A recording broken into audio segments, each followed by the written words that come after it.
Hi there, this is Sheena Rowlands and today I'm sharing with you my latest layout for Hey Little Magpie. And for this layout I'm using two of the Bea Valint collections by American Crafts, and that is Smiles for Miles and Sketchbook. So from these two pattern papers I cut out the frames and the tags in advance and I used them across three layouts. Now I really love the frames, I've got a handful of them there. I also really like this stripy paper. It's called The Good Life and it's kind of got like a watercolor feel. So I definitely want to use this. I want to create a nice soft layout. So I'm using my tearing ruler. This is possibly one of the oldest tools in my collection. It's from Fiskars. I mean, it's, oh my goodness me, definitely more than 20 years old, still going strong, and it will rip pretty much a straight line. So I know I want this piece of paper to be shorter than it is, but I don't know how short I want it to be as yet. So I'm not going to rip the bottom until I have an idea of how I want this to look. So I want to space the frames out, kind of matching the colours-ish. So I'm going to put the bluey greeny ones over the bluey greeny bits and the pinky ones over the pinky bits. And I want to also look at which direction they're going in, just to add some variety. But I basically want to add the frames as a base for the rest of the layout. So I'm just playing around with the colours and the shapes just to see. I didn't cut all of the frames out of the paper, got to a stage when my hand was hurting, so I stopped, but I did a variety of different shapes and colours, knowing that this layout was something that I wanted to make. And I kind of like the way they're looking. So I've got some of the ephemera from Smiles for Miles on the left there, and I'm going to just bring some of it in. And the same thing, I'm trying to colour match a little without overthinking it, if that makes sense. I've also got the foam sticker sheet from the Smiles for Miles collection as well that I could use, and I think I do bring a couple of bits off that in. I also cut out some of the leaves from the speciality paper for a previous layout, and I think I've got some of those in the tray as well. So they're acetate, so they're a little bit see-through. So real mix of bits and pieces that I could actually add onto these frames. As I say, I'm colour matching still. Obviously the deer, they're not colour matching, but I love the fact that these two collections seem to go really well together. And I found it hard when I was creating to realise which bits I'd actually picked up and which collection it had come from. So it just shows how nice the colours go together. I want to, as I mentioned, do a soft layout, and I've got some photographs in mind. So I'm just looking at adding a few bits and pieces to every frame just to add some interest across the page. And when I've got an idea what I'm putting where, it will give me an idea where I want to tear the Good Life paper across so that you see more white cardstock at the bottom. So I'm just having a look there. I replaced one butterfly for another. As you can see, I took that straight through the foam sheet there because I wanted the backing sticker bit on it still, because I'm sure you've watched my videos before. It takes me a while to commit to something. So if it's got the backing on it, it means that I'm going to take my time sticking it down. But I'm actually liking the way it goes. I feel like I've got lots of bits and pieces that I can add to these frames easily.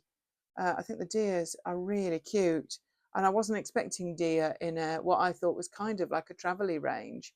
So they were a nice little bonus, and the butterflies are really pretty too.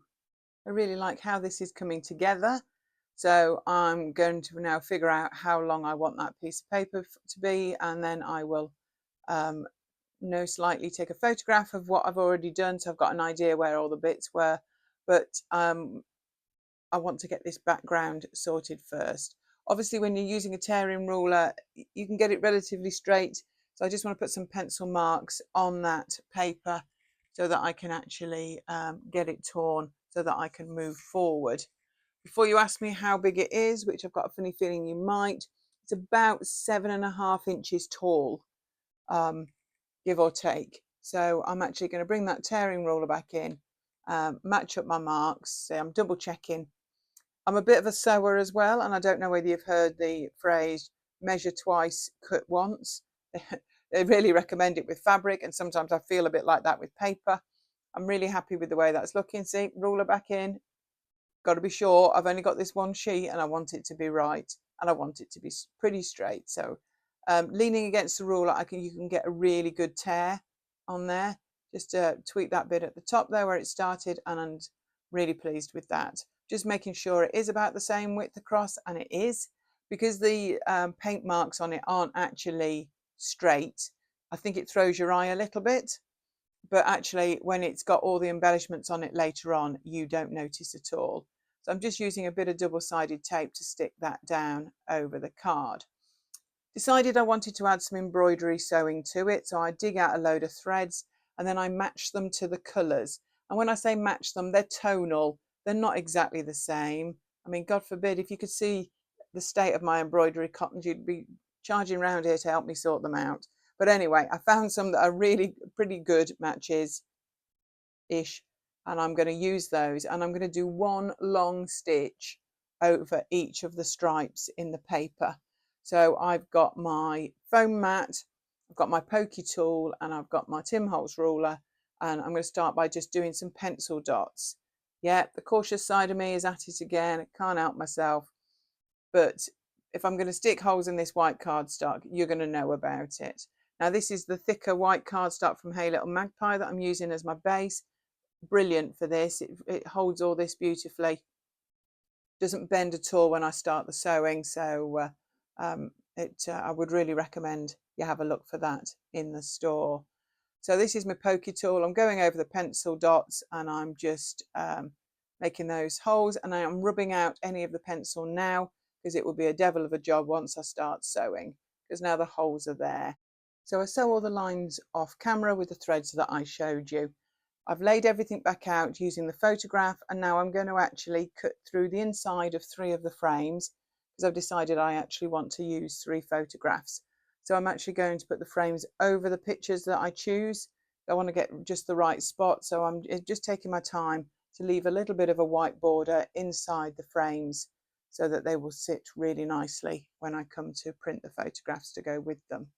I've got 3 special photographs that I want to use. I have a new family member and I want to print some of the photos of him small, while he is small, and that's what I'm going to use in the frame.